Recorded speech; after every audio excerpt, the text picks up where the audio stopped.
नमस्कार, स्वागत है आपका जेएमएच न्यूज चैनल में। मेरा नाम नवनीत जेएमएच। चलिए शुरुआत करते हैं नॉन स्टॉप खबरों से। खुशखबरी ऐलान के साथ ही बड़ी बड़ी हर खबर पर अपडेट हम जानने वाले हैं। चलिए शुरुआत करते हैं पहली खबर से। आपको बता दें कि देश में रेलवे ने के 2/3 टिकट ऑनलाइन बुक किए जाते हैं।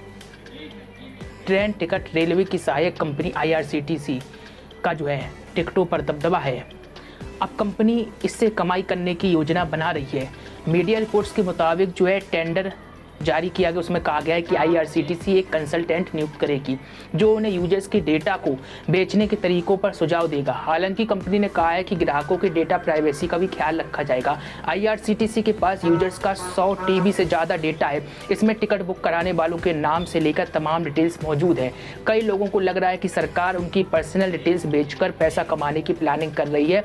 उन्हें डर लग रहा है कि इस डेटा का गलत इस्तेमाल हो सकता है। हालांकि कंपनी का कहना है कि यूजर्स के एक्सपीरियंस को बेहतर करना चाहते हैं, साथ ही थर्ड पार्टी से डेटा शेयर करके पैसे भी कंपनी कमाएगी। इस बात को भी समझिए। खैर, दूसरी खबर, देश में भारतीय सेना में जाने वाले युवाओं के लिए जहां पर अग्निपथ योजना को लाया गया, जिसमें 4 साल के लिए अग्निवीरों की भर्तियां जारी हैं, वहीं अब नया प्लान बैंकों में भी जारी होने वाला है, जिसमें कर्मचारियों की भर्ती की जाएगी, जिसका आधार कॉन्टैक्ट बेस होगा। यह बड़ा कदम स्टेट बैंक ऑफ इंडिया ने उठाया है। देश का सबसे बड़ा सरकारी बैंक भारतीय स्टेट बैंक अपना खर्च कम करने के लिए मानव संसाधन संबंधित मुद्दों के लिए एक अलग कंपनी शुरू करने जा रहा है। स्टेट बैंक की ऑपरेशन और सपोर्ट सब्सिडरी को हाल में ही रिजर्व बैंक ऑफ इंडिया ने सैद्धांतिक स्वीकृति दे दी है।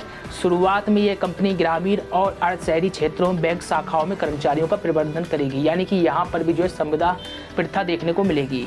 खैर, उत्तर प्रदेश के लगभग 30 जिलों में औसत से कम बारिश होने के कारण सूखे के हालात पैदा हो गए। इसके मद्देनजर यूपी के कई सांसदों और विधायकों ने सीएम योगी का ध्यान इस ओर खींचने के लिए उन्हें एक पत्र लिखा है, जिसके माध्यम से किसानों की समस्या के निराकरण के लिए आवश्यक कदम उठाए जाने की बात की गई है। आपको बता दें, सीएम योगी आदित्यनाथ एक बार फिर से प्रदेश में कम बारिश होने के कारण किसानों की समस्या सुलझाने के लिए अधिकारियों के साथ बैठक करने जा रहे हैं। इससे पहले भी सीएम योगी ने प्रदेश के तकरीबन 15 जनपदों में कम बुवाई को लेकर चिंता जताते हुए मानसून की समीक्षा की थी। आज भी इस संबंध में एक बैठक आयोजित है। अब बात कर लेते हैं यूपी के सीएम योगी जन्माष्टमी के त्यौहार पर कान्हा की नगरी वृंदावन पहुंचे हुए थे। यहाँ उन्होंने नवनिर्मित अन्नपूर्ण भोजनालय का लोकार्पण किया और श्रद्धालुओं को प्रसाद वितरण भी किया। इस भोजनालय का जैसा नाम है अन्नपूर्णा, वैसा ही इसकी खासियत भी है। मुख्यमंत्री ने यहाँ इलेक्ट्रिक बस सेवा का भी शुभारंभ किया। इसी के साथ ही मथुरा में जन्माष्टमी का पर्व बड़े ही धूमधाम से हर्षोल्लास के साथ मनाया गया। आपको बता दें, मथुरा में जन्माष्टमी के दौरान वृंदावन बांके बिहारी मंदिर में मंगला आरती के समय एक बड़ा हादसा भी घटित हो गया। यहाँ मंदिर में आरती के दौरान काफ़ी श्रद्धालु मौजूद थे।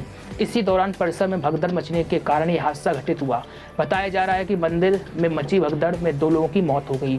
वहीं इस घटना में कई लोग घायल भी बताए गए। इस घटना को लेकर सीएम योगी आदित्यनाथ ने दुख व्यक्त किया है और आवश्यक कार्रवाई किए जाने के निर्देश भी जारी किए हैं। अब बात कर लेते हैं सहारनपुर से खबर है। दरअसल उत्तर प्रदेश के मुख्यमंत्री योगी आदित्यनाथ ने सहारनपुर में स्थित मौलाना महमूद हसन राजकीय मेडिकल कॉलेज का नाम बदलने की मांग को ठुकरा दिया और कहा है कि मौलाना महमूद हसन स्वतंत्रता संग्राम सेनानी थे। सरकार उनके नाम पर स्थापित संस्था का नाम नहीं बदलेगी। गौरतलब हो कि 2 दिन पहले सहारनपुर के दौरे पर आए मुख्यमंत्री योगी के समक्ष भारतीय जनता पार्टी की जिला इकाई के कुछ नेताओं ने इस कॉलेज का नाम बदलने की मांग की थी, लेकिन फिलहाल स्पष्ट कर दिया गया है कि नाम नहीं बदला जाएगा। अब बात कर लेते हैं, प्रधानमंत्री नरेंद्र मोदी ने जल जीवन मिशन के तहत हर घर नल से जल पहुंचाने के अभियान को एक बड़ी सफलता करार देते हुए कहा है कि उनकी सरकार देश बनाने के प्रयास के तहत वर्तमान और भविष्य की चुनौतियों का लगातार समाधान कर रही है। जल जीवन मिशन के तहत हर घर नल से जल पहुंचाने वाला गोवा देश का पहला राज्य बन गया है। हर घर जल उत्सव कार्यक्रम को वीडियो कॉन्फ्रेंस के माध्यम से संबोधित करते हुए प्रधानमंत्री ने कहा है कि सरकार बनाने के लिए उतनी मेहनत नहीं करनी पड़ती जितनी कड़ी मेहनत देश बनाने के लिए करनी पड़ती है। मोदी का ये भी कहना रहा कि यह सबके प्रयास से होता है। हम सभी ने देश बनाने का रास्ता चुना है, इसलिए देश की वर्तमान और भविष्य की चुनौतियों का हम लगातार समाधान कर रहे हैं। खैर, ये तो प्रधानमंत्री का एक बड़ा बयान था। अब बात कर लेते हैं सोने और चांदी के आज के भाव, ताज़ा रेट क्या रहे। शनिवार तड़के सोने के भाव में 100 रुपये की गिरावट आई और 24 कैरेट पीली धातु 10 ग्राम की कीमत पर 52,150 रुपये पर कारोबार कर रही थी। इसी बीच चांदी का भाव 700 रुपये की गिरावट के साथ 56,000 रुपये प्रति किलो रह गया है। एक और आपको बता दें 100 रुपये की गिरावट के बाद 22 कैरेट सोना अब 47,800 रुपये में बिक रहा है। खैर अब बात कर लेते हैं 5G स्पेक्ट्रम नीलामी के बाद अब हर किसी को इंतजार है 5G सर्विस शुरू होने का। कंपनियों ने भी जो है जल्दी 5G सर्विस शुरू करने के संकेत दे दिए हैं, लेकिन कोई निश्चित तारीख नहीं बताई है। एयरटेल ने इतना जरूर साफ कर दिया है कि भाई इस महीने यानी अगस्त 2022 में ही अपनी 5G सर्विस की शुरुआत करेगा। वहीं आपको बता दें जियो जो भारतीय टेलीकॉम सेक्टर का सबसे बड़ा प्लेयर यानी कि खिलाड़ी है, क्या एयरटेल के पीछे रह जाएगा? हमें ऐसा नहीं लगता है। जियो की एंट्री के बाद जो है भारतीय टेलीकॉम इंडस्ट्री काफ़ी बदल गई।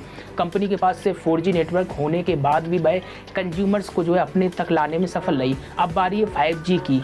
यहाँ जियो देरी करके एयरटेल को बाजी जिताने नहीं दे सकती है, लेकिन फिलहाल क्या फैसला आता है तो भविष्य में ही पता चलेगा। अब बात कर लेते हैं ऑयल मार्केटिंग कंपनियों की तरफ से पेट्रोल और डीजल का जो है भाव जारी कर दिया गया है। आज की कीमत में किसी तरह का बदलाव नहीं हुआ है। 22 मई के बाद से स्थिर बनी हुई कीमतें। पेट्रोल और डीजल के भाव में आखिरी बार 22 मई को बदलाव हुआ था, जब वित्त मंत्री ने एक्साइज ड्यूटी में कटौती का ऐलान किया था।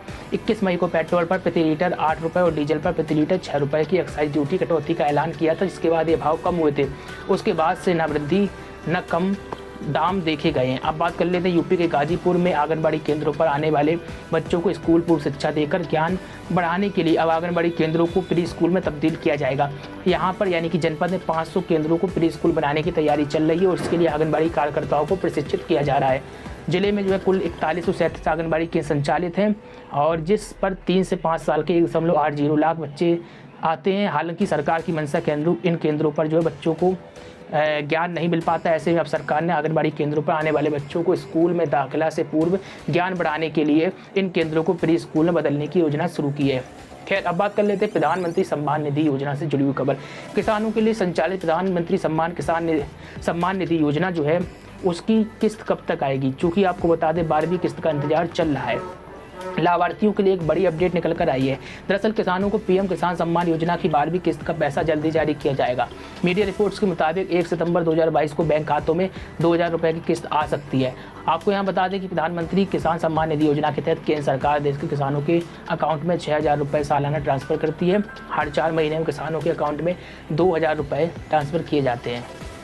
और इसी के साथ ही प्रधानमंत्री नरेंद्र मोदी ने पीएम किसान योजना के तहत किसानों के खातों में 11वीं किस्त 2000 रुपये 31 मई 2022 को ट्रांसफर की थी।